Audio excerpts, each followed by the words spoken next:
when you say you're an ed tech company, people generally speaking know what they're getting into, and they self-select a bit. I mean, to be honest, for instance, we have a number of very good engineers. Most of them, if not all of them, could make quite a bit more money and probably have better working conditions working for a large multinational bank. But they don't want to work for a large multinational bank. Sure. And that's something that we deal with very upfront. In the hiring process, as we say, what's your motivation? And does this have an intrinsic satisfaction for you doing this kind of work?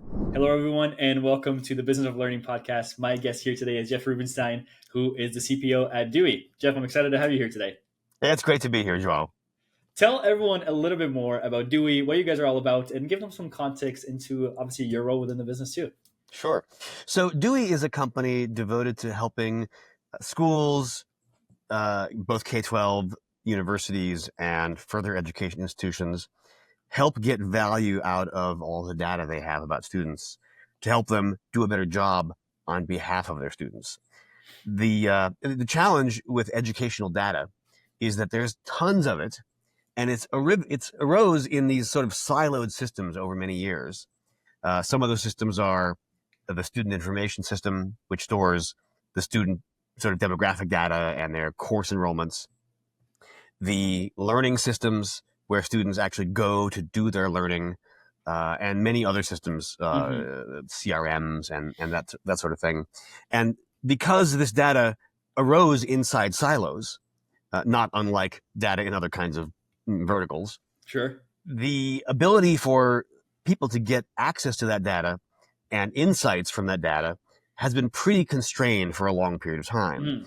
So it's been hard for schools to say, report against which students may be struggling, ask why are they struggling?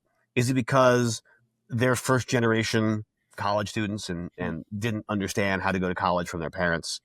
Is it a language issue? Is it a tech issue? There's all kinds of reasons that that might explain why a student is struggling and why a certain intervention might be well placed for that student. But it's very hard for anybody in those schools to figure that out. First, there's a data access issue. Yeah. And that's now slowly resolving itself with student sort of data lakes.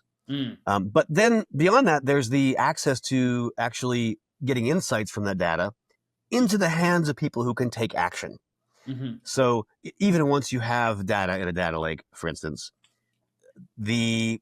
if the school says, well, the way we'll give you insights and access to that data is by having you put a ticket in for a data scientist, that's a very slow process, a very expensive process, and tends not to be successful at getting real-time data right now into the hands of somebody who can do something about it. Yeah, because by the time it's done, things are already changing. Already changed, right. Yeah. So what Dewey does is we've built this insights layer that sits on top of the student data lake and, number one, democratizes access to that data so that everybody in admissions, student support, alumni relations, whoever needs access to that data can have direct and meaningful access to it. But number two, it solves the problem of most people, of course, aren't data scientists and don't really know how to interrogate their data and get something meaningful from it. So we've built what is effectively a virtual data scientist who will talk to you and have a dialogue about what it is you want to do. And what are you looking for? And explain, okay, here's some data I have. Here are its possibilities. Here are its limitations. Here's what we don't have, but we have a proxy measure for that.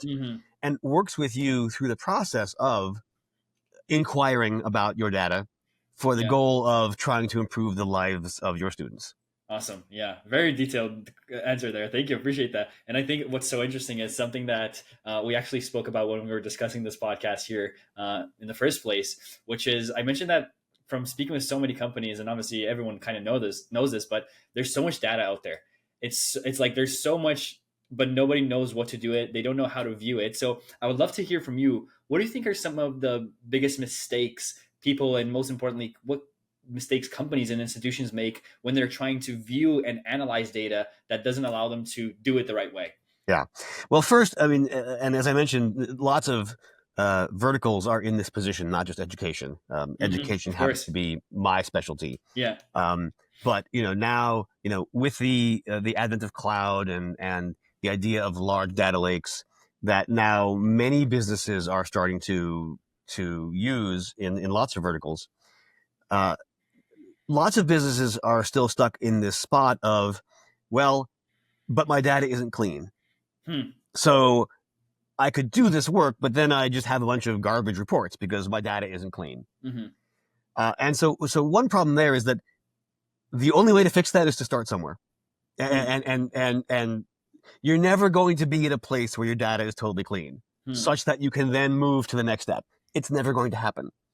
And so I tell people that certainly you have what's known as the garbage in, garbage out problem. Sure. Which is that if you have garbage to begin with, you're going to get garbage for reports. But the other problem though is that you have a sort of the converse of that is you have the garbage out, garbage in problem, which is if you never deal with the fact you're getting garbage out, you're never going to start the process of getting good data back in, and you're going to be stuck where you are forever. So the best thing you can do actually is to sort of pull the Band-Aid off and say, we're going to do this data project. And we're going to have some bad data for a while. But I think the only way you can fix that problem, again, is to get the data into the hands of people who know what it's supposed to look like and how, therefore, you start fixing it. I don't think, and don't get me wrong, having some data scientists is a great idea. Sure. And they can do some amazing stuff. But I think if you don't put the data in the hands of everyone, you're going to have a hard time solving this problem. And when people have meaningful access to their own data, the ones who will know if it's right or if it's wrong, then you can start a process of cleaning it. Yeah. Do you think most companies, institutions, education institutions, do you think most of them are aware that their data is bad, that it's all messed up? Or do you think that, like, let's say we'll call it the 80-20 principle, do you think that 80% of them are like, they don't need, there's not even a thought in their head? I think they all know. Because I think they've had tentative attempts, over the years at doing reporting and realized how hard it is.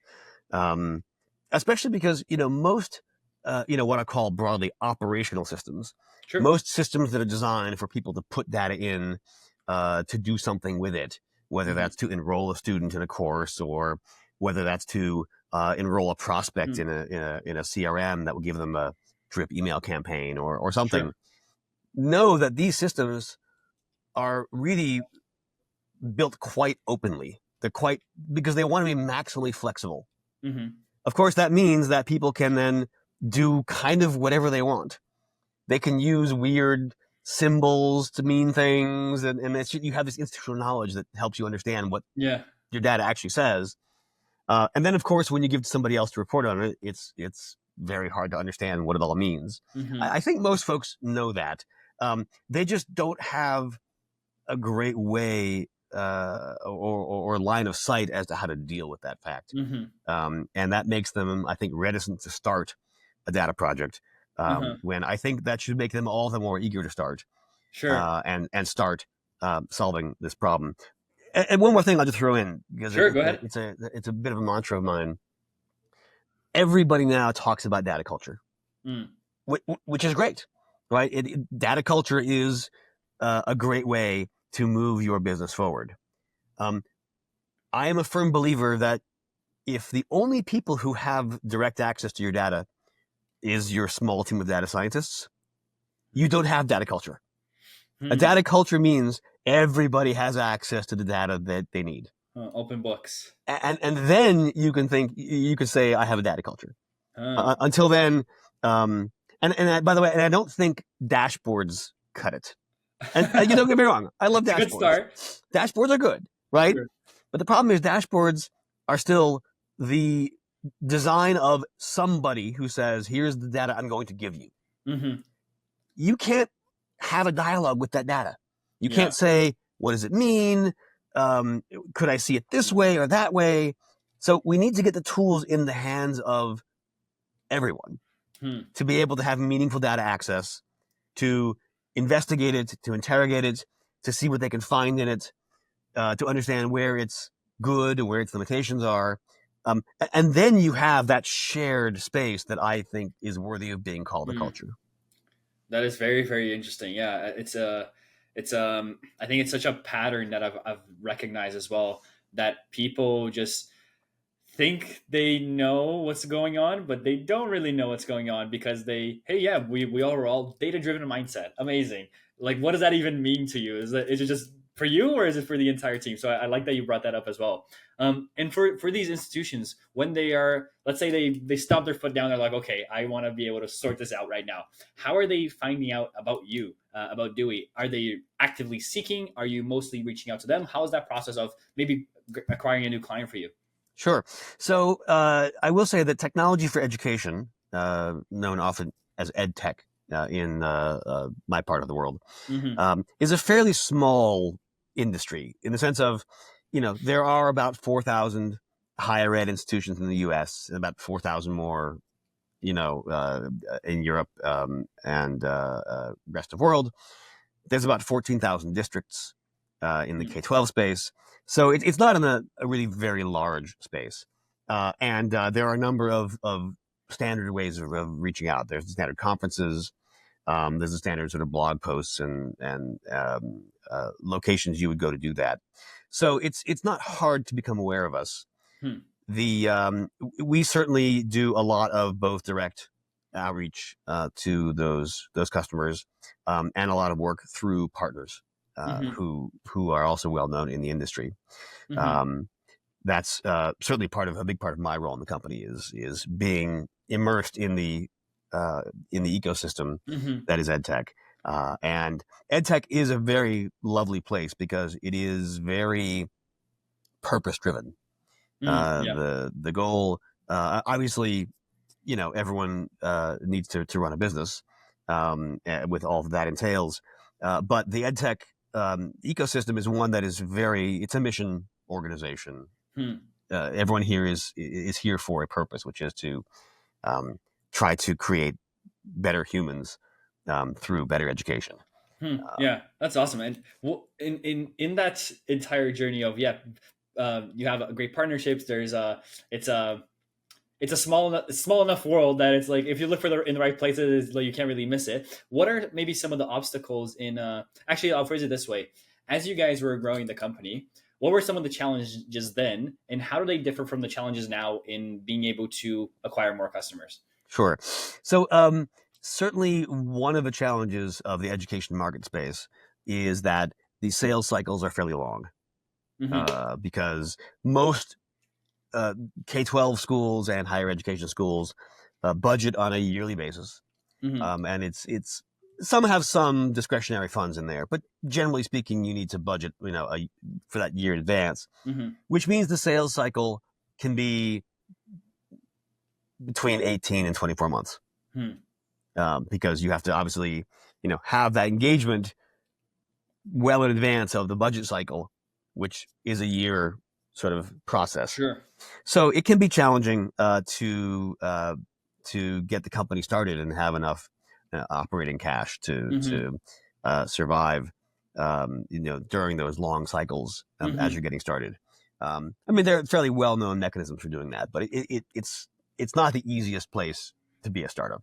Sure. Does that ever?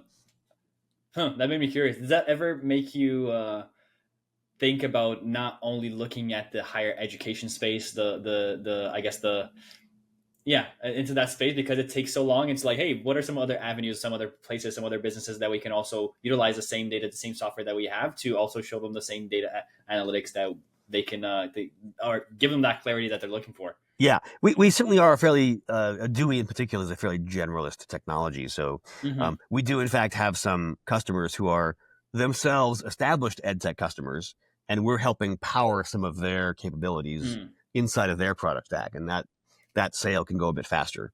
Mm-hmm. So we certainly have done that. Um, but we are at base a mission driven organization ourselves. Everyone in the company Hmm. is in this business because we want to do something. We want to make a difference for education, For sure. and that's one of the challenges and also one of the pleasures of being in this in this vertical. When you're saying mission driven, the first thing that always comes to mind to me when I hear those words is always, how do I get people alongside me that also have that same mission in their mind, right?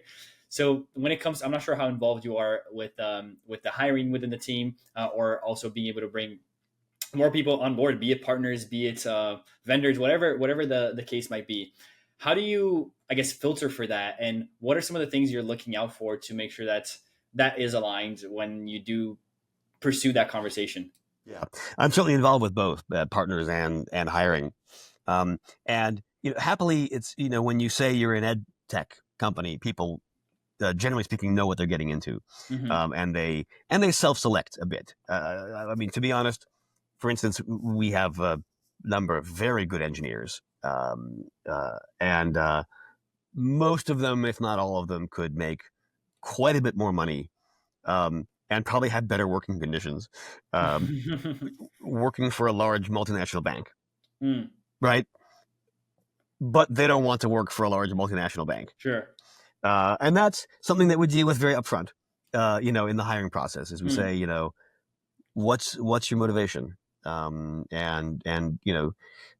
does this have an intrinsic satisfaction for you, doing this kind of work, as opposed to another? And people will tell you upfront. Yeah, and I tell them, look, if all you want yeah. is the money, I can't pay you what Yeah. Chase Bank or Hmm. Citibank could pay you. But It is what it is. what I can offer you is, you can do some pretty interesting stuff, and you can look Mm, back a few years later. And certainly in my career, I've had a few of these moments hmm. where I've looked back 10 years later and I'm like, the world is a bit better for a tiny thing that I did, Mm, in it. And that's, for me at least, got quite a lot of satisfaction. hmm. What are some of the things that you get the most? Um, I'll just use the word fulfillment for, Yeah. when it comes to the work that you're doing at Dewey, and I guess the impact that you guys are making. Sure.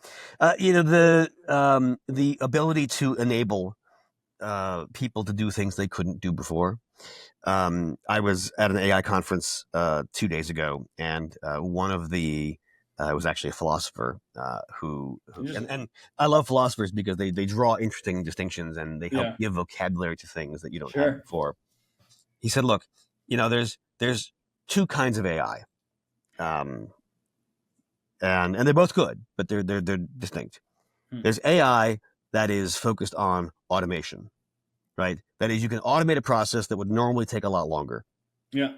thereby freeing yourself up for more important things, right? Hmm. If you can give teachers an easy way to find out who's struggling rather than having them dig through data Mm, and that sort of thing, um, uh, they can spend more time actually caring for students, or hmm. instead of doing, data work. Yeah. And the other kind, he says, is augmentation.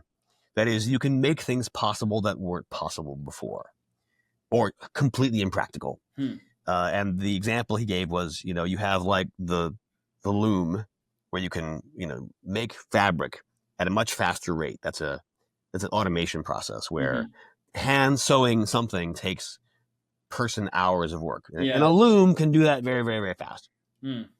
And then he said augmentation is more like a construction crane, where it was never possible to build skyscrapers, right? You Yeah. you could not have built the Empire State Building Hmm. without the use of cranes. Yeah. Um, and so that's kinds of things you can do you just couldn't do before. Hmm. And he said these are both interesting, important parts of what AI can do for us, and that both of those have their satisfactions in the work that we're doing, at Hmm. Dewey. We're both automating the process of gaining insights, and getting those in the hands of people directly, Hmm. and we're augmenting people to be able to do things they couldn't do before, and Hmm. care for students, figure out how to help them, and also just how to run a better business as a Yeah. university or K-12, in ways that they couldn't before.